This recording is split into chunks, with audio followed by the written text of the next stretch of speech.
Pero espero que, bueno, mi presentación va a estar basada en el libro que publicamos el año pasado. Fue un trabajo conjunto entre International Alert y ese otro organismo. Los fondos venían de estos fondos para poder hacerlo. Muchas personas participaron en este proceso y es también el motivo por el cual bueno, hemos abordado el tema de la reforma del sector de seguridad en Sierra Leona. Por otro lado, también soy antropólogo y, bueno, me interesa, es frustrante para mí cuando aprendo qué es lo que hacen los donantes, porque creo que los donantes realmente no son los más adecuados no son los que están haciendo llevar a cabo el desarrollo en esas regiones, pero lo que estoy haciendo ahora pues no es exactamente lo que más me gusta, que es la seguridad del sector, la reforma del sector de seguridad, pero esto era una iniciativa que se arrancó y los donantes que venían a apoyar el gobierno de Sierra Leone. No he traído copia del libro. Desaparecen todas las copias porque todo el mundo se hizo una copia en la presentación. Es un libro gratuito.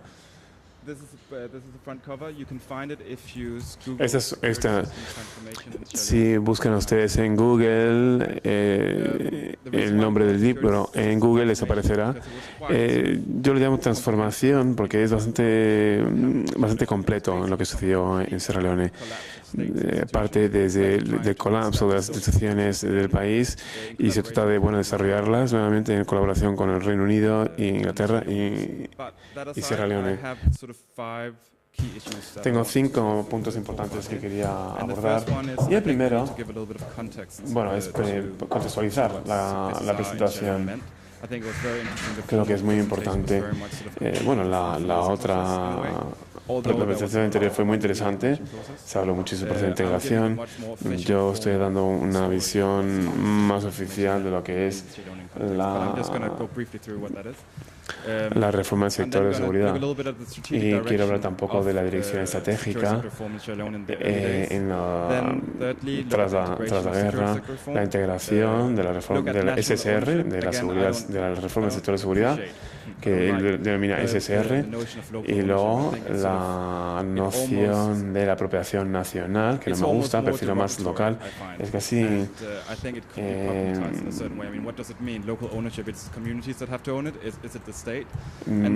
realmente no sé, es un poco despectivo, realmente no se sabe muy bien qué quiere decir, quién es el propietario de qué o quién es el propietario de qué. En fin, no sé si es la forma de hacerlo, pero bueno, también quiero hablar de lo que es la reforma institucional al final de mi presentación y creo que esto está muy vinculado a lo que hemos estado hablando estos 2 días, de cómo conseguir que la comunidad participe, si está participando, y en el caso de Sierra Leone ha sido bastante limitado, solamente ahora se empieza a plantear en el 2010 y hablaré de ello un poquito. Bien, a modo para empezar, quiero que se puede decir que podemos decirle que la SSR llegó a dominar el proceso de construcción de paz en Sierra Leone y también cómo se dio a conceptualizar a nivel internacional. Se dio apoyo, sobre todo por Inglaterra, para contener y al final transformar las Fuerzas Armadas que se habían colapsado dentro del conflicto, que también habían sido responsables de 2 golpes de Estado en los años 90. El motivo más importante por el cual había que tratar la reforma de la seguridad, del sistema de seguridad, era precisamente las fuerzas del Estado, era el ejército. También hubo mucho apoyo por las agencias también se le dio apoyo al gobierno central para luchar contra las fuerzas rebeldes, instituir una seguridad nacional y, por supuesto, otros mecanismos que se habían hundido durante la guerra. La intervención más importante fue en torno al establecimiento de la policía de Sierra Leona. Las Fuerzas Armadas habían perdido toda legitimación en ese país, así que tenían que hallar un una agencia que pudiera prestar esa seguridad interna y fue la policía de la que se ocuparon, porque como agentes externos, actores externos, bueno, es lo que saben, es lo que se les ha enseñado. Y normalmente las personas que vienen de fuera son policías con 30 años de experiencia, son los donantes quieren desplegar en esos países y normalmente tienen mucha experiencia, pero experiencia en Inglaterra. Así que van y apoyan al Estado porque realmente saben un poco más. Y bueno, es su culpa, porque podemos culparles por no ser más aventurosos y no tener más experiencia, pero también es lo que hay. Eso es lo que hay cuando llevamos a una persona que tiene 30 años de experiencia en Londres, trabajando en Londres en ese sentido. Pero bueno, como decía, el establecimiento del sistema de policía, el SLP en particular, fue muy importante fue una prioridad para el gobierno de Sierra Leona. En 1996, el nuevo presidente Kaba había solicitado soporte y ayuda del Reino Unido. No obstante, no había un enfoque en la policía. Y al principio nadie se centraba en la policía. Lo que se trataba era de crear alguna especie de fuerza de seguridad que diera seguridad. No sé, un ministerio de asuntos internos que era el que tenía que hacerlo. El Parlamento en ese momento no tenía mucho peso. Y creo que el proceso de reforma de seguridad sufrió por ello, se vio afectada en ese sentido. La Oficina de Seguridad Nacional, o la ONS, fue organizada como un nuevo organismo, algo débil, basado en el organismo de la Oficina del Asesor de Seguridad Nacional, que informaba directamente al presidente. Pero era... en fin, creo que tenía más independencia de lo ejecutivo. Y fue un primer intento coordinado, vista la crisis. Hubo varias crisis en las finales de los 90 y también en el año 2000. Y también la forma descoordinada en que el liderazgo de Sierra Leona había recibido inteligencia y estas fuentes había que rectificarlas.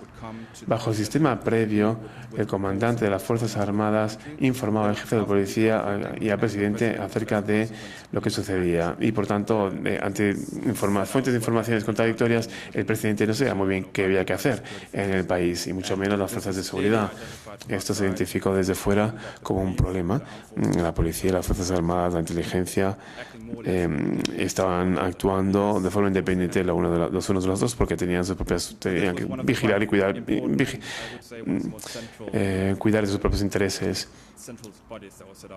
Así que este fue un organismo que se creó, pero Sierra Leone también tiene su propio organismo independiente dentro del nuevo sistema de seguridad. Y lo que ha sucedido, como dije antes en uno de mis comentarios ayer, lo que ha sucedido es que como presidente, un presidente se había rodeado de sus propios asesores y al final, pues, esa era una forma un poco de evitar lo que, precisamente lo que quieren hacer al distanciarse de todas estas fuentes y de toda esta iniciativa y dinámica, también ignoras un poquito a los donantes y lo que exigen los donantes.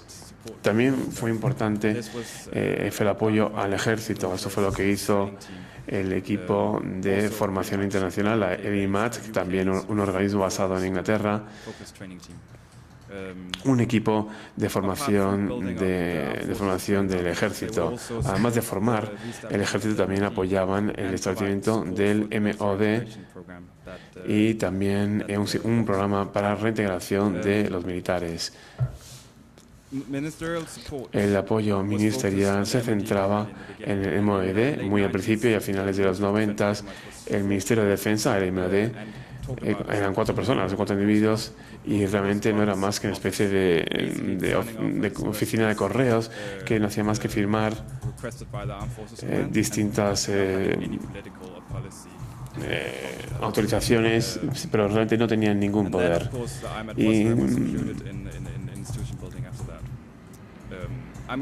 Y la IMAT también también trabajó en la construcción de instituciones. En fin, son muchas. Este es un tema multifacético, es decir, de muchos aspectos, y es difícil no abordarlos porque eran muchos agentes que trabajaban. Y es bastante importante, único y singular lo que está sucediendo en Sierra Leone. Hay dos aspectos que quiero destacar. Lo que resulta sorprendente al ver ambos, lo que ha sucedido en Sierra Leone a partir de 1990 y que aún se debate, es cómo se ha mantenido la construcción de la paz y del Estado. Casi que es imposible hablar de la construcción de la paz sin hablar también de la construcción del Estado. Eso se ha criticado mucho en estos 2 días, pero yo no soy tan crítico, solo porque creo que, me parece muy interesante ver lo difícil que es para nosotros trascender la noción del Estado. Y creo que es algo que debemos debatir a nivel académico, pero tenemos que trascender esto. Si queremos que todos piensen qué tipo de política queremos apoyar desde fuera, somos libres de decir y que dar nuestra opinión, pero creo que debemos definir cuál es el Estado, qué quiere decir esto, y creo que nosotros estamos también atrapados, digamos, en el discurso del Estado. Yo trabajo en temas no relacionados al Estado, y la noción de un no Estado se define en función de lo que no es el Estado, que es muy pragmático, visto desde fuera. Creo que otra cosa que es muy sorprendente es acerca de la reforma de ese sector de seguridad en Sierra Leone es que fue un gran éxito para Inglaterra, porque apoyaban a Sierra Leone para que ganara una guerra y después reconstruir el sistema de seguridad y también instituciones que son parte del Estado. Es lo que se ha visto como un gran éxito para Inglaterra y se ha puesto como un buen ejemplo a seguir, pero nunca ha sido replicado, nunca se ha repetido. Y creo que es interesante, y hay un análisis completamente distinto en cuanto a qué supone la seguridad después del 11 de septiembre, pero creo que es una indicación de qué hace un departamento de asuntos internacionales, y con lo cual aún todavía es muy complejo, y en 1990 se dice esto en torno también a la inteligencia. Tendríamos que pedir al orador que hable un poco más despacio, por favor. Muy bien, hablemos primero de los sistemas de inteligencia. El primero era, bajo la crisis de Sierra Leone, de hecho, Sierra Leone tenía un proceso de estabilización muy importante y se implantó, fue Inglaterra que lo implantó, y creó la unidad de estabilización que también se hizo esos mismos hechos también en Irak y en Afganistán, pero sí se consiguió estabilizar Sierra Leone hasta cierto punto. Y es importante también, en cuanto a la reforma del sector, esta reforma sucedió a mediados del conflicto. La guerra había terminado, no sé cuándo fue acabada la guerra, en el 98. En el 98, cuando volvió el gobierno que había estado en exilio, por motivos que no voy a entrar, pensaron que la guerra se había terminado, que ya podía empezar a desarrollo, pero luego se hunde otra vez con la guerra por la RUF, y entonces había empezado a envolver que había llegado a la paz y que podían volver a construir las instituciones. Pero al final la iniciativa en Inglaterra se vio envuelta en apoyar al gobierno para luchar contra esta guerra. Era un gobierno además que había que apoyar porque había sido elegido democráticamente